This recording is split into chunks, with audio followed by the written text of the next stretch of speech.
on, baby. Woo!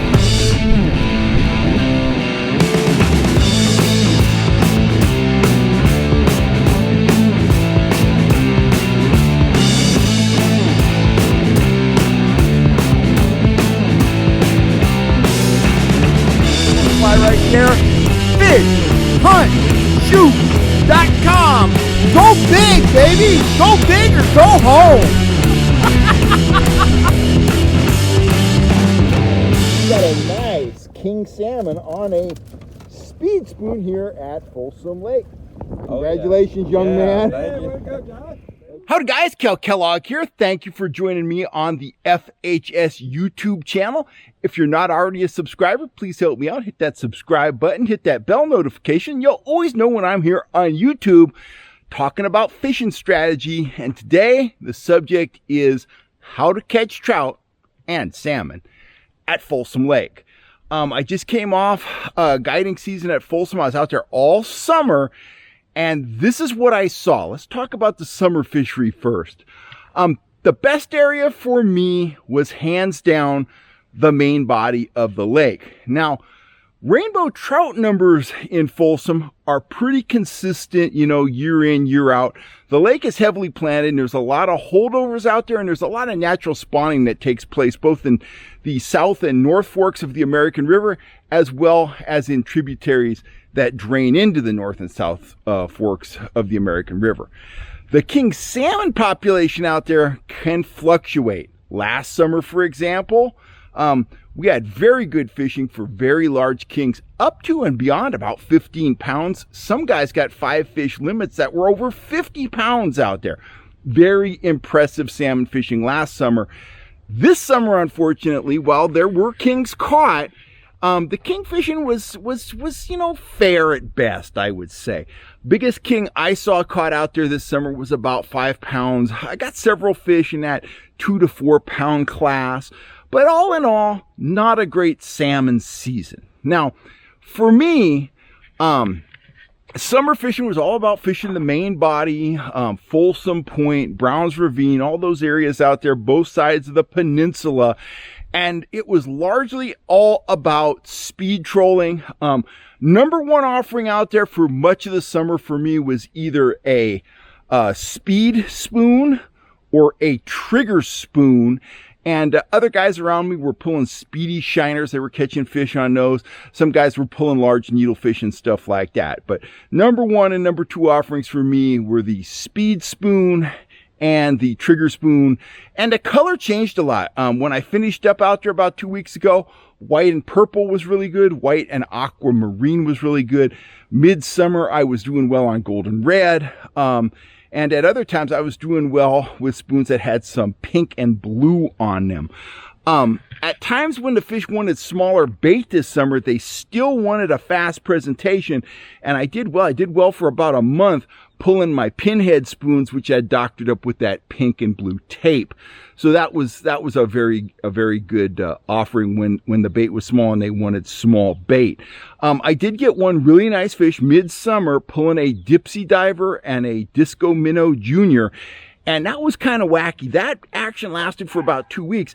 I could get fish on that Disco Minnow Junior on the Dipsy Diver, but I couldn't get any if I put the same spoon on a downrigger. Go figure. But anyway, that's just one of those weird developments that, occurs when you're out fishing. Keep in mind, I always say do your homework. And a lot of guys ask me, well, how do I do my homework? What do I know what's in the lake? Well, here's what's in the lake at Folsom. You've got pond smelt, which the trout definitely favor the pond smelt. And you've got threadfin shad, which, the bass out there really favor the shad. Now, I'm not saying that trout don't eat threadfin shad and bass don't eat pond smelt, but the trout and the kings to some degree seem really drawn to that thin profile bait. So again, all summer it was speed trolling for me out there, 2.6 and higher. I was running 10-pound weights on my downrigger. At the deepest point this summer, I was down about 70 feet towards the end of October now. So by mid-October, I'd raised my presentations up in the top, say 30 feet. 15 to 30 was the hot depth the last time I was out there. Now, during the winter, I've done very well at Folsom, pulling small blades like my mini willow leaves paired with either a natural night crawler or a gulp night crawler. That works pretty well, pretty consistent in the wintertime when the water gets down into the 50-degree range. And that's the time of the year, late fall, winter, spring, when you tend to see the better fishing up in the arms. I got out there mid-June this year, and I had about 2 weeks of very good fishing in the North Fork, running my soft plastics, both the Trout Tricks worm and the trigger minnow. Now, here in the Sacramento area, Folsom has the reputation of being a very difficult lake to fish, and it is. It is a very difficult lake to fish if you're after the cold water stuff, if you're after the trout, if you're after the salmon. It can be really hard, and it changes on a dime. You can go out to Folsom, get limits today, and you can get skunked tomorrow using the same presentation. There are 3 factors in my mind that make Folsom difficult. There's plenty of fish out there. One is the fluctuating water level. The water level fluctuates at Folsom all the time. It's pretty stable this year, but that was an anomaly. Usually it's up and down and all around. It didn't really start dropping this year until after August, and it was dropping pretty good. There tends to be a lot of current in Folsom, which kind of makes the fish orient in different ways. And that can definitely affect how you want to make your presentation. And a lot of times when you're trolling, how do you know there's current down 65 feet? It's kind of a head scratcher. But if you fish out there a lot, you'll start noticing that you only catch fish in certain areas while trolling in one direction.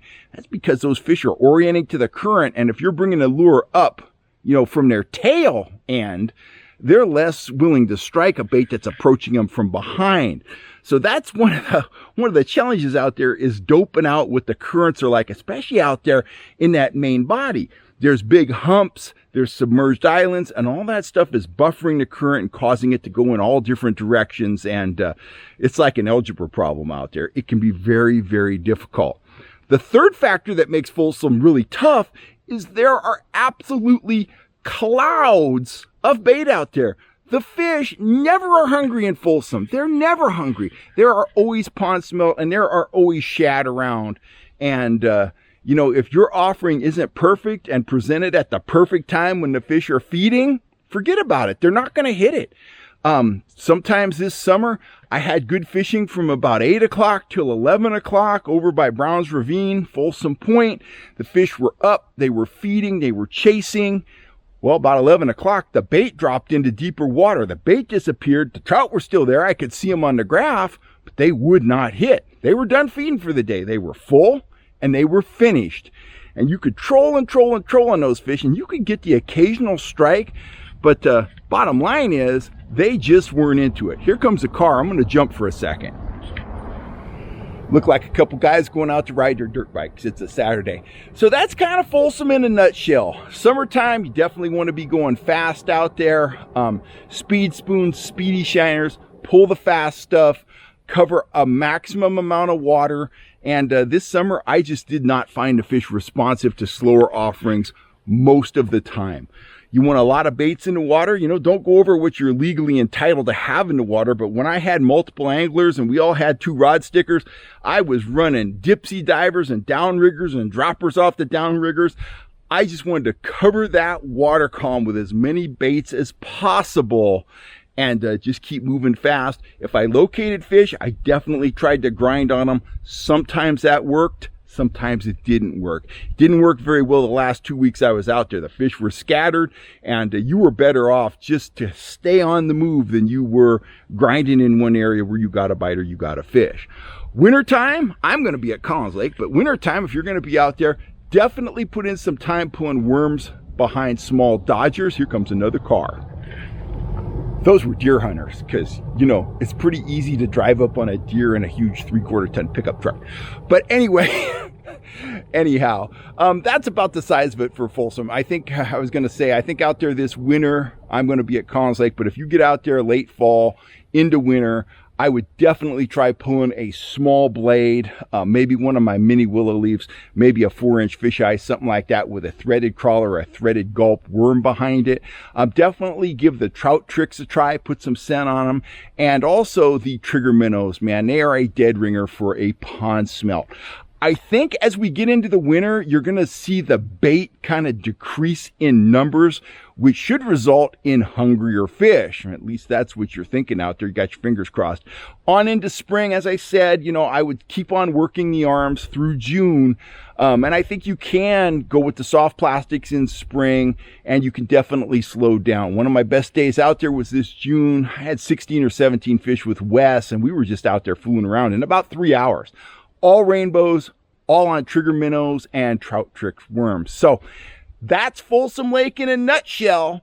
The best way to consistently catch fish at Folsom Lake is to fish the lake a lot. If you're a local, by all means, get a pass to the park and fish the lake often. That's going to keep you on top of what's going on out there.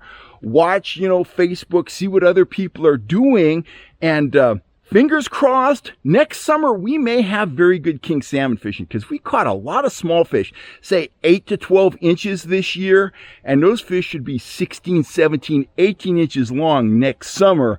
Those are fun-sized kings. There were no shortage of them this summer, so fingers crossed, there's going to be a bunch of nice keeper-sized kings out there for us to play with all summer long. I'm Kel Kellogg. I'm out of here. If you want to pick up any of the baits that I mentioned in this video, or if you would like to book a guided instructional trout fishing trip, get on over to fishhuntshoot.com, FHSfishing.com, and we'll hook you up with what you need. Thanks a lot, guys. I'm Kel Kellogg.